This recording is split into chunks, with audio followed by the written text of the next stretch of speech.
developing and emerging economies. So I try to get these specific words, developing emerging economies and leaders. So they are looking for people who are coming from these places, but who display leadership skills. So once you are going to apply for a scholarship as this one thing you need to make sure that you portray possibly is the fact that you're coming from a developing or an economy that is emerging and that you are a leader and you can show that you should be able to show that track record of leadership. We'll definitely come back to that, but that is something you need to keep in mind. So what is the value I bring to the table? What is the value I bring to this university, to this campus, to this scholarship? Keep that in mind. It is a question you may need to ask yourself all the time as you go along. The second one is basically this one. Who they are, no, apologies. The second one is a self-motivated individual. As we speak of a self-motivated individual, I want you to see it in three main aspects. The first one is someone who take initiative. The second one is someone who is consistent. And the third one is someone who is passionate about growth and learning. Nobody wants to take an individual in the program where he just wants to relax. They want someone who is really and ready to take advantage of every single opportunity that is given in order to grow as an individual and at the end contribute to something much bigger than himself. So as you look at taking initiative, it can be as simple as school project. At this point today, you may be really much scared when we tell you take initiative. You know, we're looking for someone who takes initiative. Who is someone that takes initiative?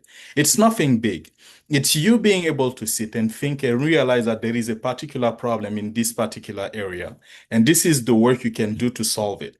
So think of yourself as someone who is solving a problem. You have a chair at home, and you know this chair is broken. You want to sit on the chair, you need to fix it. Just as simple as this. What do you do now to fix the chair? That depends on the action you take. That is what the initiative is. So at your space, I don't know exactly where you're coming from, but it can just be a school project, gathering, you know, with other friends and doing something for the school. It can be a cleaning activity, as simple as this, but make sure it's something that brings value. A community-led initiative, as simple as, you know, just going out sometimes on the street and finding people who are looking for, you know, food to eat. And you can give maybe 50 Kenyan shilling or maybe 100 CFA or I don't know, whatever it is, contribute.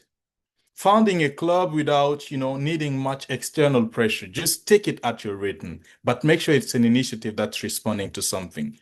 A consistent individual, make sure that you have a line, you know, something is driving you. And your first initiative should lead to the second, and the second leading to the third, because you have a much bigger plan at the end. And all these different one needs to be like a step for you to work one stairs, the second one, and the third one. So it needs to be progressive. The third, as I said, passion for growth, be ready to becoming. You know, it's all about who you want to be. And that is what the universities support. That will be the last plan. So be ready to becoming. Why you want to become that person or that element you want to become. Be passionate about that and put the energy in learning about it.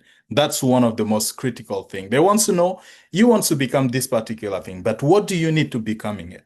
You should be able to say that this program that I'm taking or I'm applying for with this and this element that it provides will help me get to that level. You need to be able to give that clear explanation. So we go to what about tomorrow, which is now the future, isn't it? So talking about the future, they want to see you having a plan, which connects to what I said initially about, you know, your first initiative leading to the second and the second leading to the third because you have a much bigger goal. So what is the plan? The plan for me, for example, is to study international relation and peace studies. The reason why I want to study that is because I want to become a peace builder. Of course, we do not need that training to be a peace builder, but one thing that easily understand is that the world is getting into so much of complexities when it comes to peace building and conflict that at some point you need those critical, knowledge and trainings so that you can tailor your approach to something that helps a much bigger audience than yourself. So that is as simple as this. Make sure that you have a clear plan, what you envision for the future, and what this training or this program can basically relate to. All of this needs to be shown in the particular application form that you will be given or in the application process. Whatever it is, make sure that these three elements are highlighted. We move forward. Now, what to do before the application. This one, we're talking about what the universities and programs are looking for. Now, what you do before you apply. Before you apply, you need to find a mission. You need to create a track record of leadership. You need to build your story and you need to project yourself. It will all come down to what I've already discussed, but in a much practical way. The first one, find a mission. Find a mission is one of the most difficult thing I can tell you. At this place, finding your mission, what motivates you, what you want to do, is one of the most difficult things to do because at any point it changes. It depends, it's more related to the environment. Today you're passionate about this particular cause, and tomorrow something else affects you and it changes. But finding something you will keep in a consistent way is really difficult to find. And what do you do to find that is what we'll be talking about. There is two key Japanese concept that I want to bring in because of course it's a bias. I'm here in Japan and I'm learning about the culture, but I thought it was really interesting to share those with you. The first one is kokorozashi, which is basically your life purpose. And the second one is quite similar and it's called ikigai. Yeah. When we look at kokorozashi, I'm giving you practical step, to be able to give or to build your mission. But it doesn't mean this is the greatest step to go for with it. You can definitely find it in other ways, but just bear with me, yeah? The kokorozashi is about what the society needs, yeah? What you love and what you believe in. The combination of these different elements will take you to the mission you have to carry as an individual. It's a really long process. You cannot do this just in a single shot. You sit and you write down things and you find it's really difficult. You need to be convinced about it. But think of what the society needs in the place where you are, what you love as an individual, and what you believe in. What you believe in can just be a really simple cause, like the vision you have of the world.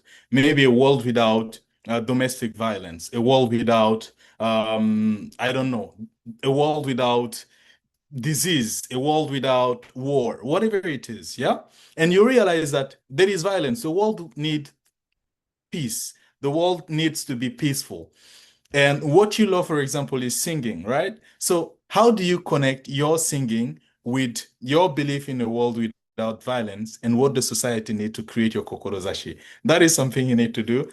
And I cannot tell you exactly how it works. But yeah, just keep this one in mind. The second one is about ikigai. And ikigai is practically the same concept. But that connects so many dots together that it makes it difficult for you to fail if you do this exercise correctly. Yeah?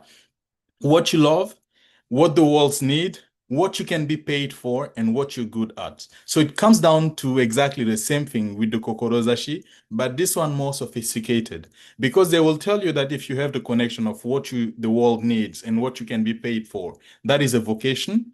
For example, someone just, I don't know, a mechanic because the worlds need people, cars to be fixed, and he can be paid for by doing that. It becomes a vocation. But what you love and what the worlds need, if you connect that, that becomes a mission. What you love and what you're good at, if you're doing those two, it becomes a passion. What you're good at and what you can be paid for, if you do that, that is a profession. Now, if you can connect all these four elements to one single one, you get your ikigai. That is your life mission.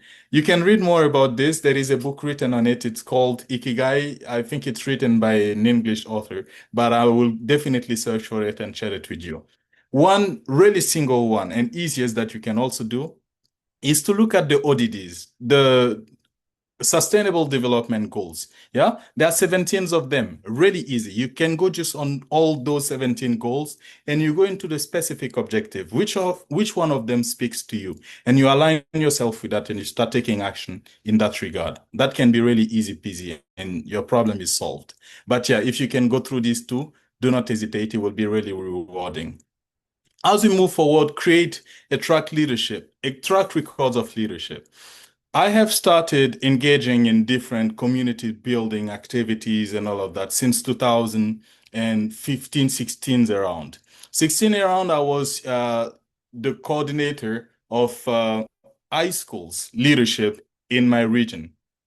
So that was an organization connected to one of the most important youth, network in the country at the time called Mojib.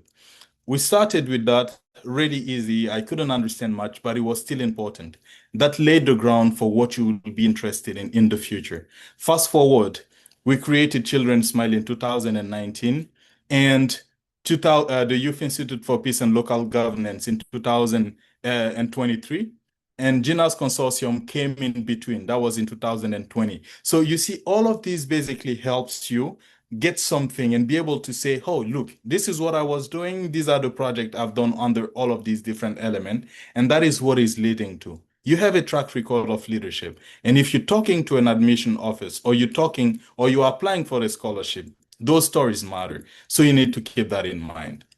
Your story still matters. As I said, that was a really perfect transition. Today we have AI everywhere. And if you're applying for a scholarship and you do not have a story to tell, your story becomes as plain as any other person's story. People will just go to AI and they will insert the prompt they're asking them to fill, and they have an already made response for them. They will just copy that and paste. If you have to do exactly the same process with no story behind, you have the exact same story as 2,000 people who are applying for the same program. And guess what? They do not take people who are sharing the same story. They are looking for people with authenticity. And that is what you want to be. That is what you want to provide. So build yourself a story. You will feel like you don't have time right now, but I can tell you a week is necessary already to create something. So start as soon as you can. So, what for the future? That is now the key point. What do you hope to be? What do you want to do? When you want that particular thing to happen? And why this particular country of studies? Those are questions you will be asked. So you should be able to say, sit, think, connected to your mission, connected to, how do we call it? We were talking here about mission, vocation, profession, and passion. So connect all of this. Who do you want to be? When do you want to become that person? And why the country you are in at this point matter.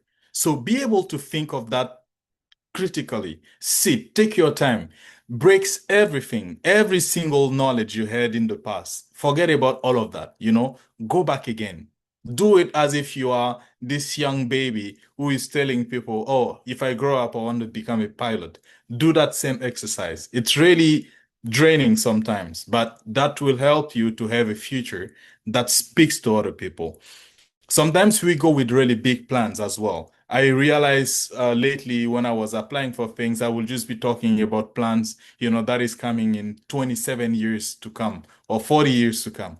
I realize that is inefficient. So if you can do it, just sit and think of what you want to do with a degree or your participation to a particular program in 5 years. So what will happen in the 5 years after this scholarship is completed or this degree in this university is completed? Why do you think that particular country where you're going to is important for that particular mission you want to do? So make sure you think of all of that strategically and you create responses for all of those possible questions. Now that you got admitted to a university or a scholarship program, here is what becomes really interesting. What do you do as a student or as a scholar? You need to engage with the community in and out. This lady is singing Love Me In and Out. She has a really interesting song about that, but it's exactly the same thing you need to think of. When you get into a scholarship program or a university, engage with the community in and out. Learn, grow, export, and materialize. You get a chance of living outside of your country to get to meet new people. Learn from what they do, export what they do or you think is the best practice to your country and materialize it into an action. That helps basically the track record of leadership we're talking about. Someone has a really strange or interesting way of fundraising, for example. You find it interesting and in your country it doesn't exist and you feel like it can be applied. Take it, send it back home, materialize it. Someone has a really interesting project. It can maybe be how to deal with garbage. You think it's a really interesting one. Take it, send it back home, adapt it to your context and materialize it. Simple as this. Engage constantly with the community in and out. It can be from the school and out of the school. You have people all over, coming from all over the world, especially if you're going to international universities. Take chance of this and get to know people, engage, export, materialize. Do not fear any challenge. That is one of the critical points when you are an international student. When you get to a place where, you don't know much, you tend to stay reserved. You don't want to engage into so many things because you don't know exactly how it will go. Sometimes you're just afraid of failing. But I will tell you to break the doors and fix them. Make your mistake. I engage into halt, for example, here. That was during, I think it was early this year, 2025. It wasn't something I particularly planned for. It was just a case competition coming over, and a friend called me, "Oh, do you want to join?" I had so many things to do at the same time, but I was like, why not? Okay, let's just try it. We started. We planned, I think we had two, three, planning sessions, research, and sending out the result, merging everything. And we did the presentation. That day we got the second runner-up position for just meeting each other for 3 days or something like this. These are, experiences that build confidence, and it helps you basically have a track record of what you've done when you were in campus. Because the first step is undergraduate, but after that, there are so many other things coming. It can be the professional life, and it can also be academic, postgraduate. So what do you want to show when those time comes? It start being built from that moment on. I participated to ISC 69, which is the International Student Conference in Japan. I paid for my own flight. I paid for my own hotel to participate to that conference. Guess what? At the end of the conference, we get to submit a policy proposal to the Japanese Ministry of Health. Just because I had to take the initiative of participating in the things like this and forget about my fear. So take initiative. The network is always outside. Take for granted what you have, already on campus and maximize it, but make sure that you use the outside network. Engage with other people, engage with different organizations, build basically that track record, and it will help you connect, grow, know people who will open door for opportunities. The last in date was the African Diaspora Network I engage with here in Japan. I'm a student, they are all working, and few of them are students as well. But if you go to certain place and you put yourself out there as someone who can contribute, people trust you with opportunities. And fast forward, this year we had the Osaka Africa Business Forum, which is something that continuously happened. But particularly this year, as I was engaged, I was able to be in charge of leading the officials from, point A to point B to the conference room. And those officials, guess who they were? Ministers coming from Zimbabwe and a really seasoned entrepreneur coming from the US. He has, he worth more than 1 billion USD. So these were individuals I were able to get close to just because I trusted the fact that network is outside. So do not forget this one. These are three key points that you can take and, consolidate while you are in a university or under a particular program so that you can secure more opportunities for after the undergraduate program itself. Thank you very much. I think this was all from me, And it was really great to talk to all of you. If there is any question, do not hesitate. All right. Thank you very much, Emmanuel. That was a very great presentation, and kindly let us give an applause for Emmanuel. You've done really an amazing job, and I feel like you've given us, even me as the audience, I feel like you've given me like a compass to life. Where do I need to go next? What do I need to do? And really appreciate, and I'm really looking forward for different audience to come in and bring on their questions once we're done.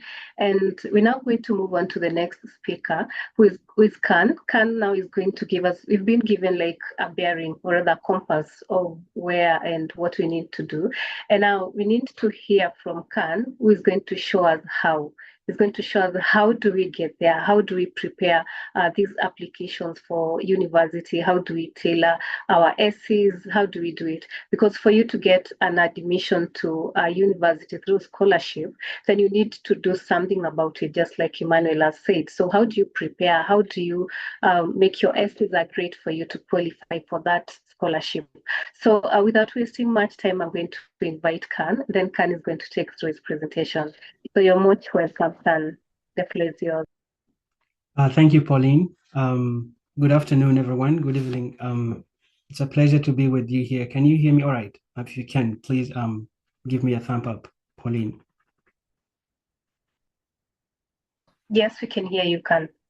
Okay, thank you very much. I think my colleague Emmanuel has done a very holistic presentation and submission of all the insights that you need to get when it comes to application or navigating your pathways to applying to the universities for either scholarships or admissions. And without further ado, I think my work has been made easier. I will just briefly just come and give a summary of the things that you might also need to add on onto what Emmanuel has just said now.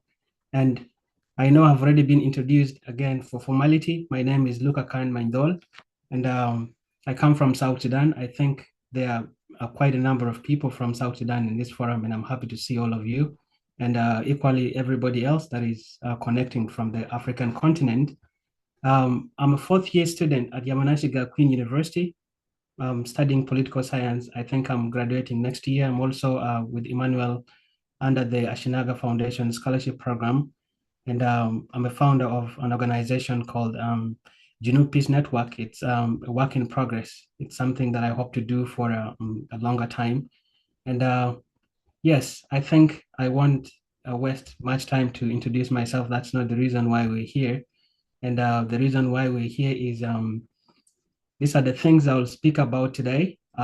Each of these 10, 12 elements are some of the things I will highlight on. I know they look so many, but each slide only has content on each of these things, and I will not go through each one of them one by one because we're going to see them in the course of my presentation. So Emmanuel talked about what value that you can give as a scholar to these schools that you're applying to or to the programs you're applying to. Now, I come in to give you an outside perspective. I know all of us are well versed about how to go to university, how to apply for a scholarship in our respective countries. But we are talking about how do we apply as an African student that is in Gambia, that is in South Sudan, that is in Uganda or Kenya, and you're applying elsewhere in the world. It can just all places outside your home countries. So, which brings me to the topic of what is the African advantage that you, everybody, me in Emmanuel also had at a time. When we applied to the Shinaga program, you also have to apply for admissions to universities. And we also went through the same thing that each one of you want to go through today. So on the African advantage, I think as we apply, you will, with your experiences, you realize that you will apply to a university and you're not the only one applying. There are students applying from Asia. It could be from Middle East, from Nepal, Bangladesh. It could also be people applying from Europe. So what makes you stand out as an African student? These are 4 areas that I need you to, I think they're very familiar with each one of us because we all Africans and we know them. And the first key element is the aspect of the resilience that we Africans have in us. I think that most African countries, I'm familiar with the case of Uganda and Kenya and perhaps South Sudan, but I'm sure it's also the case with the rest of the countries. We are resilient, and in some of us had to walk 3 to 5 kilometers to go to school, and sometimes you don't even have lunch at school. So that resilience, I guess, in the developed world, they don't have it, but we do have it. We also come from very diverse cultural backgrounds. Each one of us, I think, speaks English and then speak their mother tongue and perhaps another language of an ethnic group that lives in the district or in the community that they live in. Those are values that only we African students have as an advantage when we apply to the outside world that the rest of the students do not have. For example, if you talk about Japan, it is an homogeneous country. All the Japanese people speak Japanese. They only have a variation in dialects, but it's one language. But if you go to Uganda or Kenya or South Sudan, we have 64 languages. We've interacted with very many people from different ethnic groups. So that diverse cultural backgrounds has given us an advantage in a way that when we come to a place, there is something we're bringing on the table that these schools and programs do not have. What am I saying? I am saying even before you apply, you have an advantage over a student that is applying from Asia or that is applying from Europe, just based on where you are applying from. So do not forget that that key aspect. And now, that is on the African advantage as a whole. But then how do you specifically, as Mr. John, as Mr. David, as Mr. Khan or Emmanuel, how do you position yourself in the middle or amidst all African students that are also applying to the same program you're applying to? I know some of the points here on the slides might not be relevant to you if you've already completed your Ugandan Certificate of Advanced Education or your Kenya Certificate of Secondary Education. But if you're still in high school, you'd have to ensure that your grades are really good. And when I say your grades are good, there is one aspect that we sometimes tend to forget. Your grades in Form 1, Form 2, Form 3, Form 4, actually there is something called transcript. When you apply to universities in Japan for, on my experiences with Emmanuel, you are required to submit a transcript. What do they look for in that transcript? They look for how you've been performing consecutively in the years of your secondary education. So it is important that you not only show that, because even if your grades are not so high, but as long as there is an upward trend in your performance, it's a good indicator that as a student in your secondary school, you were you were striving to build your academic potential towards a certain path. And then those two areas, remember the African advantage, and then how do you specifically as an African student also outshine others? Your competencies stand. I want us to speak about a very important element that I think most of us are not very familiar with, but it is key when we're applying to abroad universities. And that is mastering tests. When you are applying as an African student from Uganda, Kenya, South Sudan, or Burkina Faso, it is not enough that you use your secondary school leaving certificate for application. You have to do certain tests. They are English proficiency tests, and then some tests like the SAT and ACT. These are standardized tests which are a requirement by most American universities when you're applying for admission. And these tests are also done by the Americans, the SAT and ACT. But the IELTS and TOEFL, which IELTS stands for International English Language Testing System, it is just, if you've studied in English throughout your secondary education, this test should not be very difficult. I think the costs are between $280 to $300, and you can set it in British Council.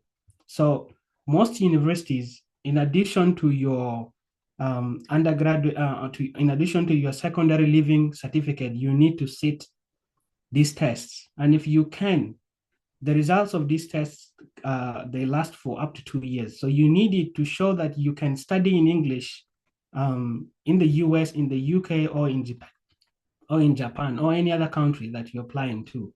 It's the only way they can compare your performance with the rest of the students. And also it is an indicator that shows that you have a mastery of English language that is essential or needed.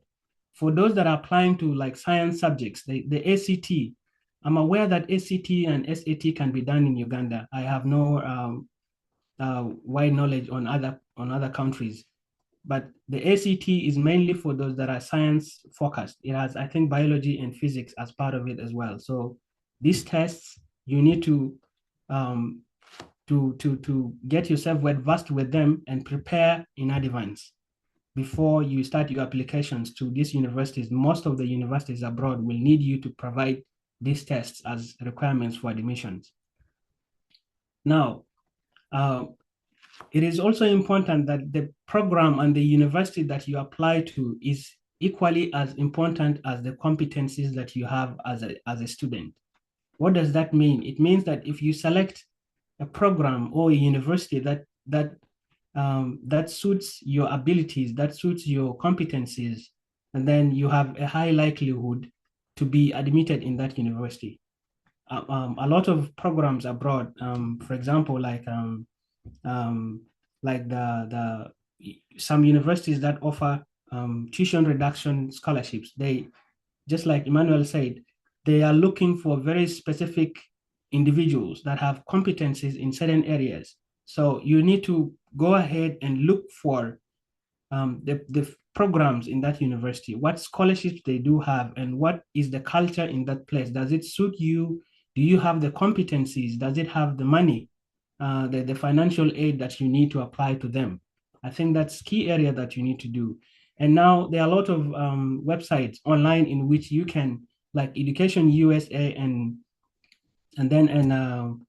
other reputable sources like College Board, Big Future.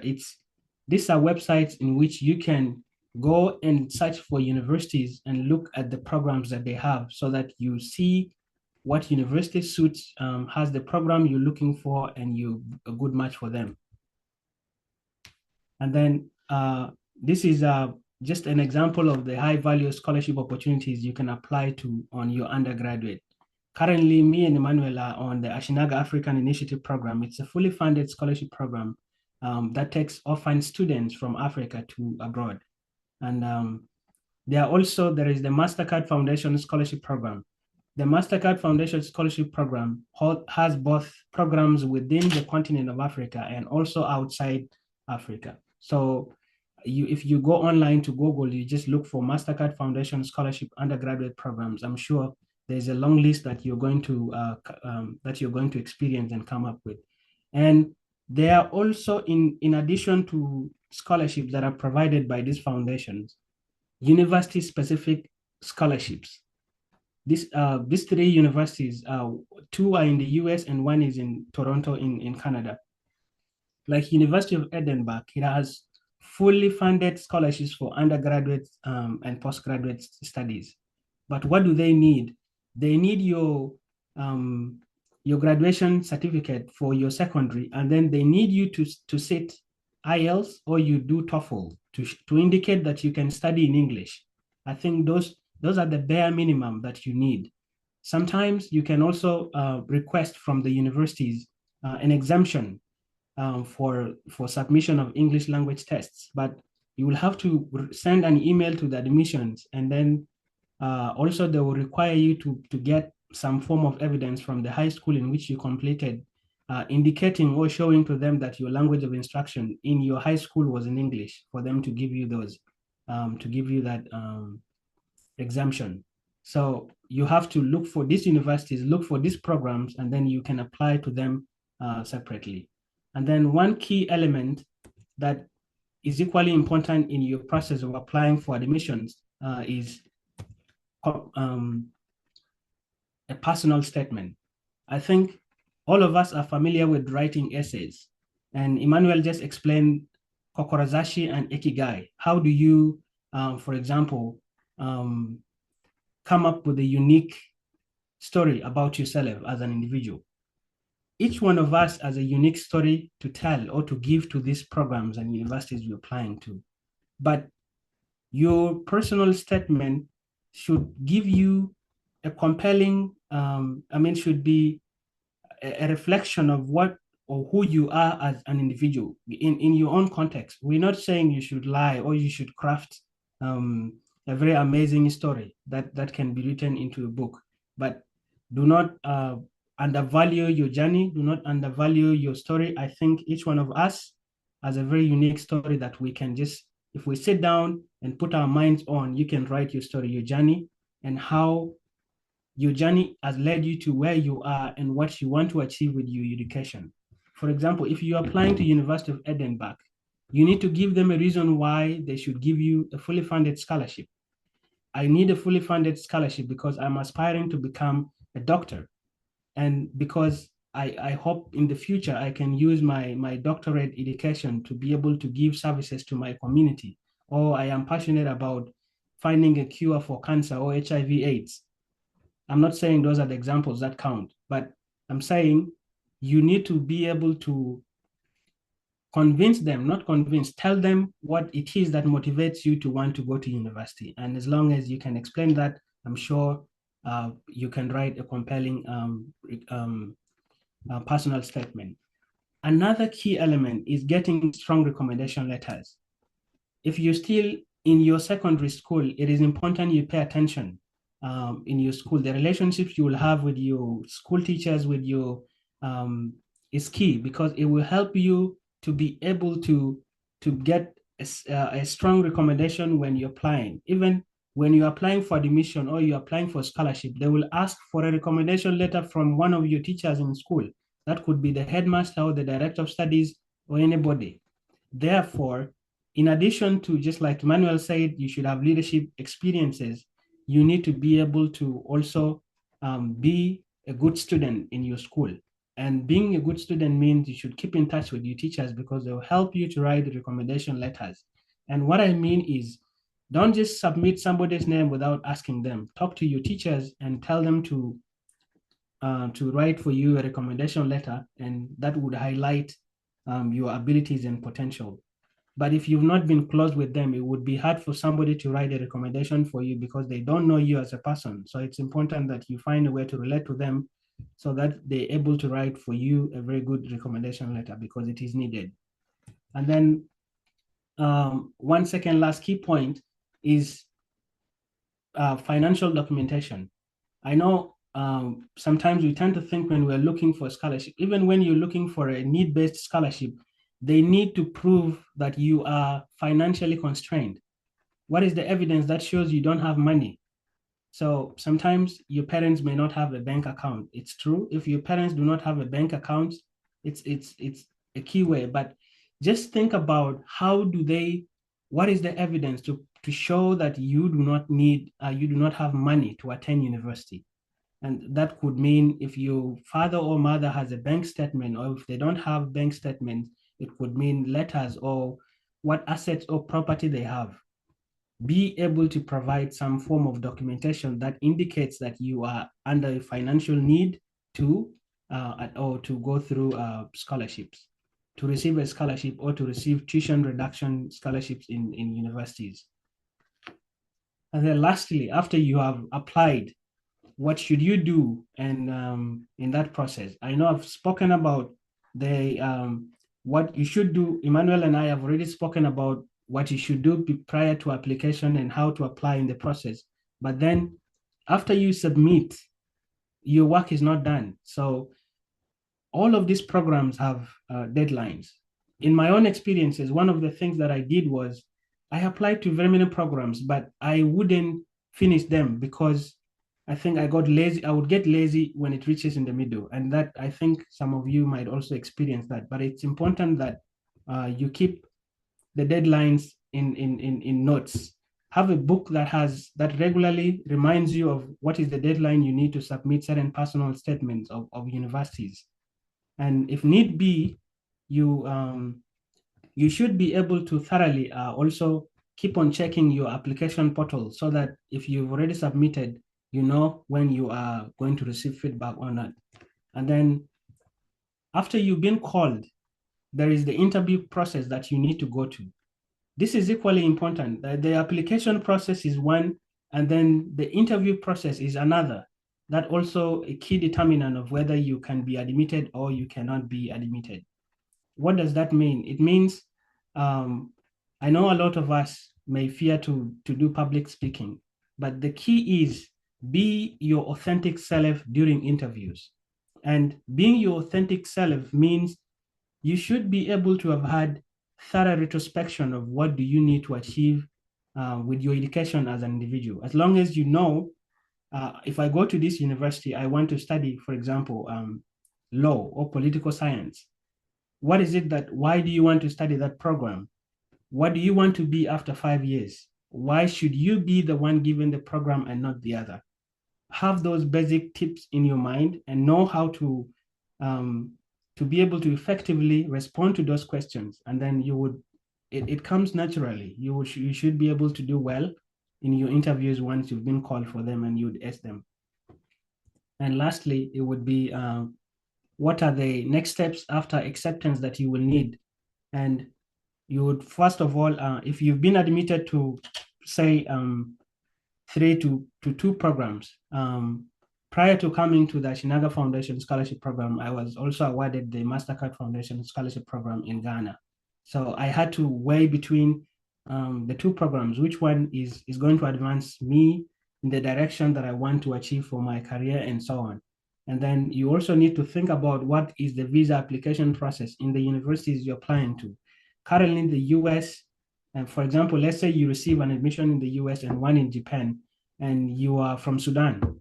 So it's very difficult for, as at stand now, maybe for Sudanese students to go to the US because they already have sanctions in the US. And if you have an offer in Japan, it would be easier for you. So these are things you will have to take into consideration when you are navigating acceptance from different programs that you're applying to. So lastly, these are resources and support networks that you will need in order for you to be able to get the resources that you need when you're applying for your undergraduate programs. These online platforms, you can easily get them through a quick Google search, and you'll have all the information that you will need in them. I look forward to all your questions and answering them. Thank you for your audience. Okay, thank you very much, Khan. Okay, let's give him a clap. He's done an amazing job. I feel like this was like a complete meal. Someone please is unmuted. We can all mute. So I'm saying I think this is a very nice presentation. Like Emmanuel just gave us like an overview of how life has been like, that is preparing and also giving back to society. And how do you position yourself in the university that you've been enrolled to, and even after, even in different organizations that you're being part of. So, and also now Khan have come down to show us how do you get there to that particular scholarship that you've been given. And I believe that most of them, the common question that they've been saying, or rather key takeaway that they've been saying to everybody of us, is the universities are looking for something. So don't just sit there and wait to apply and get a scholarship just like that. Universities are looking for something. And do you have that something that they're looking for? So, I mean, this is a thought-provoking question that all of us, even as you prepare to apply for scholarship, or not even scholarship, even as you prepare to scale in any aspect in your life, do you have that one thing that this particular university or an organization is looking for? So just go back, build yourself, build your skills, and then you go to the application and everything should be by your side. So that was really, really, really amazing. And before I let you go, guys, I do have a question that probably came in my mind, and this was also gathered from different viewers who sent their questions. And we've been listening to both of you, and we can tell you're not just, successful candidate, or rather undergraduate student. You're also successful already in terms of your professionals, even before you finish your undergraduate studies. And you're passionate change makers, and maybe something that people would like to know. How did your exposure to different cultures? Because Emmanuel came from Burkina Faso, and then we have Luca who came from Southern Sudan. So those are totally different cultures. And then now you are in Japan, which has like a different culture from what you're used to in Africa. So we'd like to know how did these different cultures and global perspectives during your study abroad influence your decision to establish or become involved in organizations that you guys are focusing on, that is for peace building and youth empowerment. What's that something that really it built you to come into that?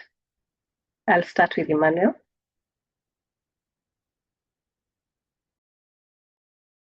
So I don't know if I understood the question correctly, but I believe you're talking about how the different culture and communities we got to be in touch with has influenced our interest for the work we are doing. So Yeah. you just came to realize at some point that some people or some communities are doing better than what you are doing, and you learn from them and you transpose what they do best into your context. What I came to realize basically is through discussing with different people. Khan, for example, coming from South Sudan, and mentors coming from Kenya or coming from Japan. And their approach to the particular topic I'm interested in is completely different from what I've seen and understood in my own context. So getting the insight from these individuals have helped me, for example, redefine our approach as an organization within Children's Smile and the way as well we approach some of our project. I think one of the key conversation I had in Kenya with one of my mentor has even helped me design a youth prevention of youth radicalization project, which we are currently implementing. So those different experiences and communities are a really big deal, and they shift, your understanding and perspective 360 degree, I think. Okay, thank you very much, Emmanuel, for that elaborative answer. So, regardless of the culture that you come from and where you've been posted or other positions, you still have a chance to make a difference. And this reminds me of a book that I read earlier on. And there's a quote that I came across, and it was saying, if you're given a seat on the rocket, or on the rocket ship, that is now the rocket ship is trying to move upwards, do not ask what seat. You just get on the rocket, and then you just move on with the rocket. So when you're moving with the rocket, so what do? You don't just sit down there and just relax and wait to get to your final destination. You have to do something so that you also get to contribute positively. And I believe this is what you guys have really been doing, and it has enabled you to come to where you are currently. And you're preparing also to exit to the career and job market because you're in your final years. So we can hear from Khan's perspective as well. Thank you, Pauline. I think what I can just add onto what you just said now is when people imagine life abroad, I don't think this is how I want you to see it. If as a South Sudanese you've left South Sudan and you've lived in Uganda or you've lived in Kenya, I think that the experiences that you acquired living in an environment that is outside of your home is the same competencies that you will need when you leave Uganda or you leave South Sudan and you come abroad. It doesn't change. It's the same. We are all familiar with the saying, "Do as the Romans do when you come to their place." But the idea is, for me as an individual, I think because I've lived in Uganda before, it wasn't difficult when I came and live in Japan. And similarly to all of us in the audience, I think that life abroad is not entirely different. The cultural intermingling we're talking about, they are the same ones we've had even in our respective African countries. You could even still be within Burkina Faso, but I'm sure within Burkina Faso there are different ethnicities. So when you move from your district and live in a district that is not your home district, you would have to learn to live with those people. You'll have to learn to adapt to the environment, to the cultures of the place, to learn their language. And so if you've had that experience, then it should not be difficult when you come abroad to apply the same tactics, the same techniques to also succeed. It's the goal has been just ensuring that you respect the cultures of the places you've been into, and then as well as you can learn the things that you did not have the opportunity, the things that are new to you, because I mean, by adapting to those new cultures, you will improve yourself as an individual. So that's how I want all of us to look at it. Thank you. Wow, that is so amazing. Thank you, Khan. I mean, our audience, I believe you can now hear from those who've been going through it, and now it is your time to act upon it. I'll ask if we have any person from the audience who would like to ask a question, kindly, you can drop it on the chat box or raise your hand, and then I'll give you a chance and you can open up your mic and ask a question to our very able panelist. As we wait for that, I have another question that I got from our panelists. And this question they were asking, I've been applying for scholarship several times, but I've never gotten an opportunity. So they're curious, how many times do I have to apply for scholarship? And maybe you could tell them what probably would have gone wrong. And maybe you could share how many times did you guys apply? Was it like a first time trial and then you got it? Or how did it go like? Again, I'll start with Emmanuel and then we go to Khan. I think applying for a scholarship is a journey of failure. But at the end of the day, you come to find something that basically suits you and also recognize your potential. Sometimes receiving rejection for a scholarship doesn't mean that you're not doing the right thing. It just means that the pool is so big that they cannot take everyone. So there are a lot of amazing candidates just like you when you're applying, and it just comes down to who do I select and who do I not take? And which also takes us back to the conversation we initially had. If you've done your homework and you get to be, rejected several times, it means you need to do the homework again. But I need to confess, I don't know for Khan, but personally, I did not apply it once and got accepted. I had to go through the process several times, meaning that you will do it, you will fail, you do it again, you fail eventually, and you do it, you get it. So you never know when the chance is coming. It's just like Jesus is coming, but when is he coming? We don't know. Just keep on applying. Now, if you want to maximize your chance after applying and getting a rejection, the best thing you can do is to reevaluate how you applied. Did you read correctly what the scholarship is looking for? Did you meet all the eligibility criteria? Did you write a compelling statement of purpose or motivation letter? Did you get the right referencing or the right recommendation letters? All of those are, details that you need to master before. So after a rejection, take some time, reevaluate, and then apply. Okay, thank you, Manuel. So guys, it's all about you prepare, reevaluate, apply, and it is not like the last journey. Just keep on trying and trying different opportunities that come your way. Do not limit yourself. It always said, wherever you are planted, right there. So that is all we do here to inspire the world. So Khan, back to you. Thank you. I think my answer will not be long. It will be just like Emmanuel said. There is no limited amount of times in which you have to apply to scholarships. I think I was lucky. I got accepted to the programs that I applied to the first attempt that I did so. But that's not to say I am special in any way, or there is things that I know that you don't. I think I was just like each one of you when I just finished my high school. All I did was to ensure I had everything that I needed to that scholarship program when I was applying. So if you didn't go through in this program, sometimes we tend to be discouraged because it's not easy to apply to scholarships. It takes time, and because of that, there are scholarships that I started I didn't finish.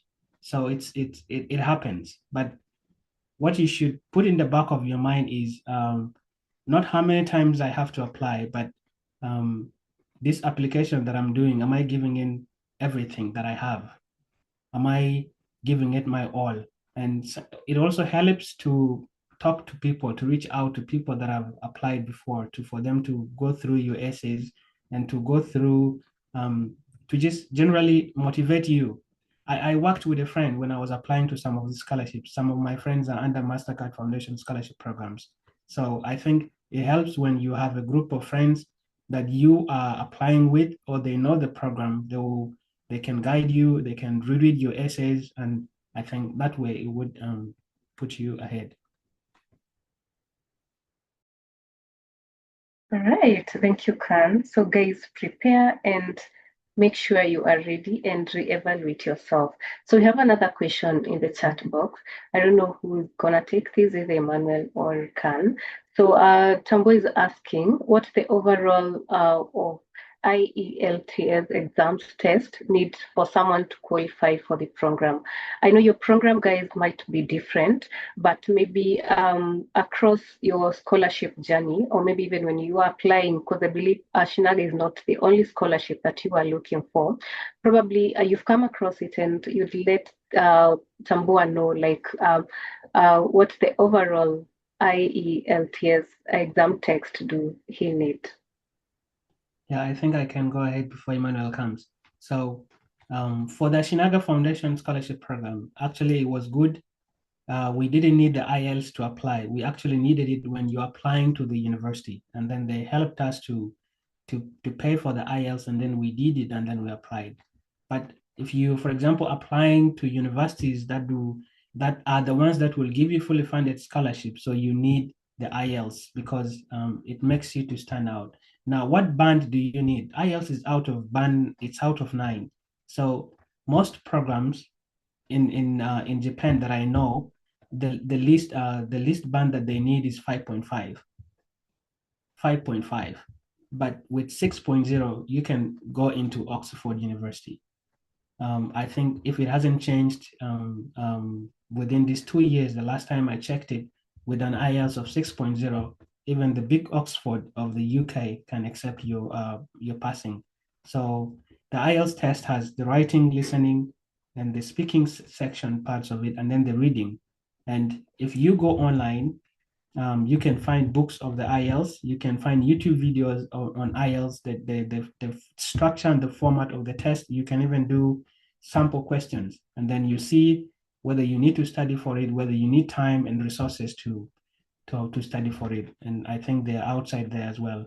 And you also can talk to the people that have done it before. The test is easy. So 5.5 is the least by many universities, but different universities have different requirements for undergraduate and postgraduate. Yeah.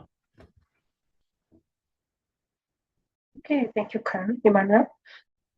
Well, adding on to that, I will just say that different programs have different expected degree. For example, in someone applying for philosophy or, political science, the IELTS requirement may be different. So just also keep that in mind to check once again the eligibility criteria of the specific program within the specific universities.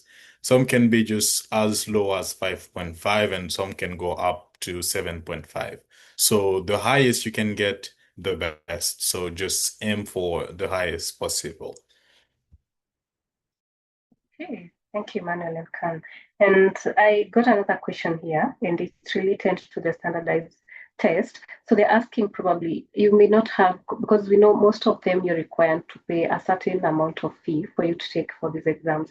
So they're asking, maybe if you don't have the money and you're really looking forward to take them and study abroad, what do you do? You may not have an answer, but yeah.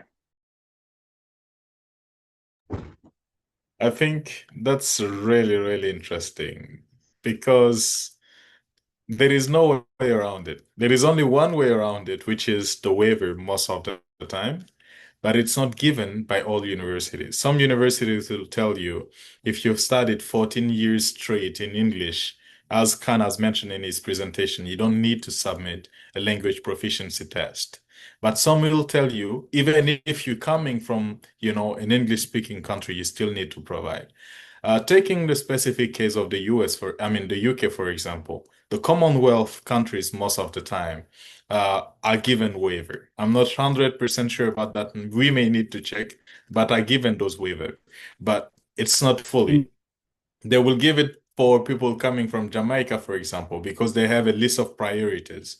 Those countries, Jamaica, Trinidad and Tobago, Fiji, countries like that.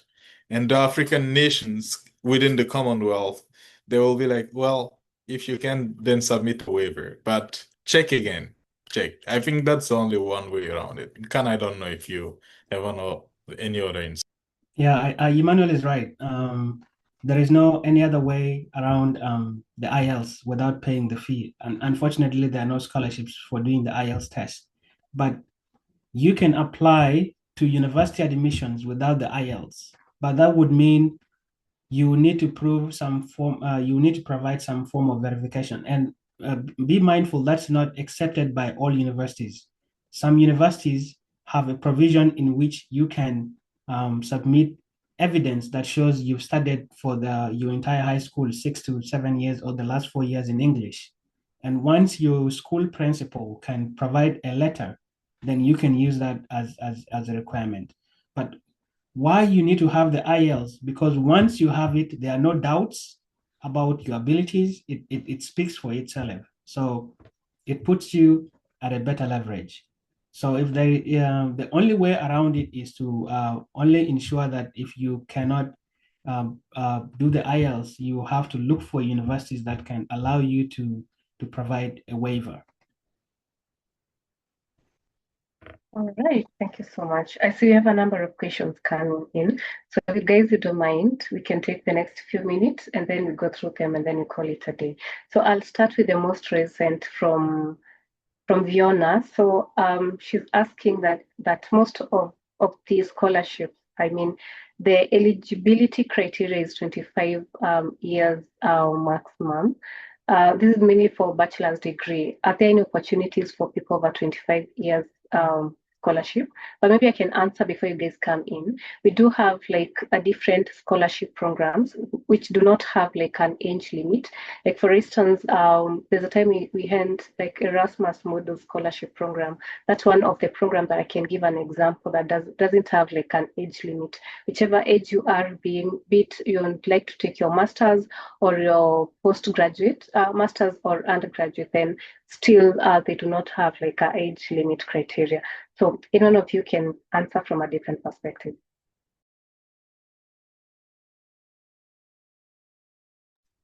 I think I know about the MasterCard Foundation Scholarship Program that usually puts its cap at 35 years old.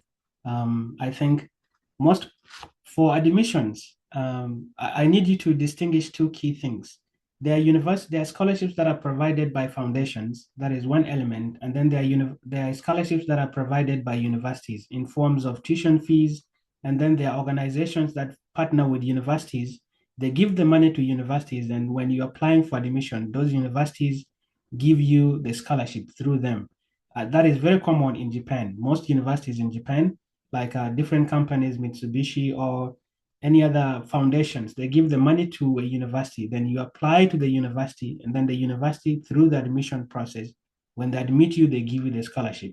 Now, for those, there is no age limit. It's just, but they prefer if you're a first-time applicant to an undergraduate degree, they just want that you have not studied a degree prior. And should you have, I think it would be best, even though it's dishonest, it would be best not to disclose it. Then for the foundations, I know the MasterCard Foundation Scholarship Program doesn't have the age limit. Ashinaga's program, I think, is limited to 22 years old and below. And I think that's the variations you should look for.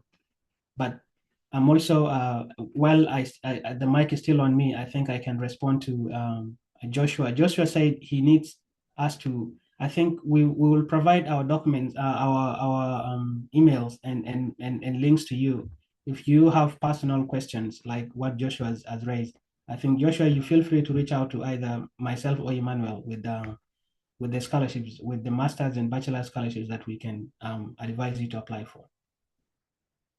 Right, thank you very much, Khan. And also in addition to that, I shared a Google Form link.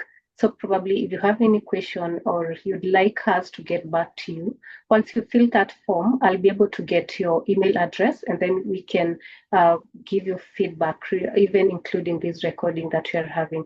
Now, because of time, I think I'll go to the next question. This is specifically for Emmanuel. So Jennifer is curious. You've been running these organizations, and actually I saw this question coming because both of you guys are really focused students and still engaging in different programs or projects that you're doing. So she's asking, how do you balance academic studies and these organizations that you run, like Children's Smile, June Lab, Peace Network, etc.? Emmanuel, the mic is yours.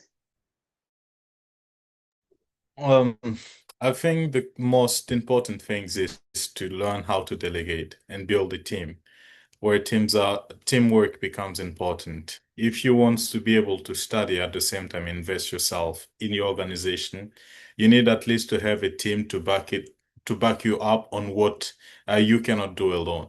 Of course, your studies, that is your own travel. For your organization, you need people. And that is exactly how we are doing it, primarily online. And knowing that we're working on two different time zones, there is 9 hours difference between Burkina Faso and Japan. So the moment I finish with class, that is when people are waking up in Burkina Faso. So communication wise, it's pretty much okay. The only thing that it affects is my sleeping schedule because I will stay, awake until late 1, 2, or sometimes 3 a.m. in the morning. But yeah, that is exactly how we navigate it and try to get as much sleep as possible during weekends. Okay, thank you very much, Emmanuel. Probably this one I was typing, but I can still answer it. Stephen is asking whether we have a WhatsApp community. So currently we do not have a WhatsApp community, but you can find us through our all social platforms, that is Kecha Africa. So just follow us, type any question that you have, and we'll be glad to answer you. And also, like I said, if you fill the feedback form, we'll get your email address, and it will be an easier way for us to connect with you. So please, Wilson, feel free to do that. I'm trying to check another question that we do have. Okay, we have Rod. I think I saw his hand up sometimes back. So he's asking about MBBS program in Japan. He's asking this to Brother Khan. You give us more insight about that, maybe briefly. I think if by MBBS you mean medicine, I think you should be meaning medicine course. I think in Japan, for sure, over the years, most universities have opened up to programs in English.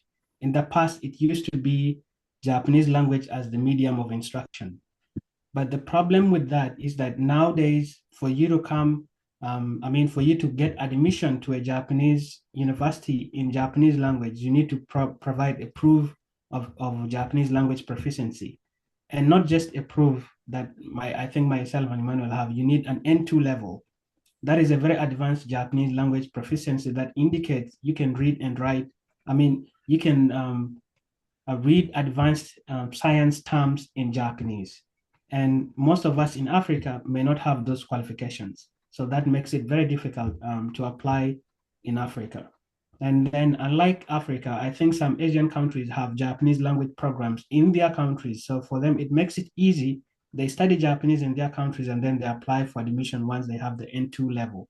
Now, which limits the number of programs in Japan that are open, that are only in English. I know about IT programs in English. I know other social sciences programs in English, like even business courses in English, and some engineering programs in English, like aerospace engineering and civil engineering, mechanical engineering. But I haven't yet seen a doctor's program. I haven't seen a doctor's program in Japan that is in English.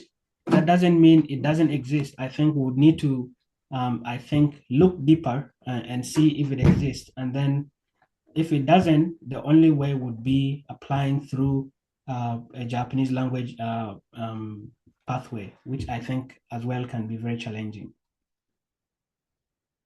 Okay, thank you very much, Khan. I mean, I see our time is very much well spent, and it has been amazing listening to you guys and having this kind of conversation. I would like to let our audience know that we've not closed this conversation. Like I said, reach out through our social media platforms at Catcher Africa, and we will share a link to our email address. So if you'd like to send us an email, you can equally do that. And please remember to fill the Google form that I shared so that we'll be able to connect with you. So it's been amazing, guys. Thank you very much. You've shared very insightful information. And this is just to encourage our listeners. We've listened and we've taken notes. Let us act on it. I mean, this is the phase of the year. I mean, the season of the year where we say clock it. Probably we are clocking it, we are clocking it, we are clocking in. So this is the time. So act upon it and make sure you drop your application. There are several scholarships that are open currently. So prepare your applications, drop them. And if you'd like any support from us here at Catcher Africa, we wouldn't mind connecting you with different scholars who come to our platform to share about scholarship application so that they can guide you, because that is why we are here for you guys. So thank you very much. See you next time. And before we close, I would like to welcome back Vivian, who's going to do like closing remarks. Then we'll continue. Vivian, and please let's all mute our mics.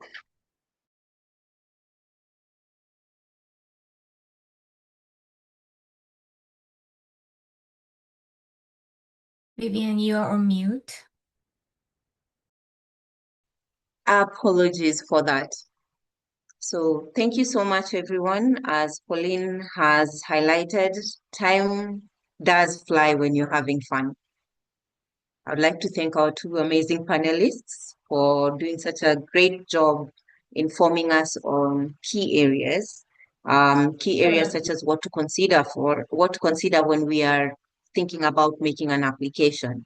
Giving us key advice such as learning about sustainable development, creating a track record of leadership, having an authentic story, not AI generated, embracing the values of, and I'll emphasize this because I feel like it's important for us to go and learn more about it and probably practice it in our everyday lives, and that is Ikigai and Korokozashi. I hope I pronounced that well. I'd like to also emphasize key elements such as what we need to do after a successful application. And I feel like this is important because it's something that we shouldn't just practice when we are making an application, but in our everyday life. And that is engaging in the community, embracing challenges, and networking. I would also want to appreciate both panelists for giving us a sequence of what we need to do during the application process and what we need to do after the application process. I trust that we've all learned amazing tidbits here and there that we can use as we engage in different aspects of work or different journeys in our lives. So thank you so much. I'd like to thank all our guests who have patiently listened to our panelists, have asked questions with a lot of vigor, and I'm hoping that the answers that you got were satisfactory. I'd like to also emphasize what Pauline said, which is that this is not the end of this conversation, and we encourage you to continue asking questions even after this session is over.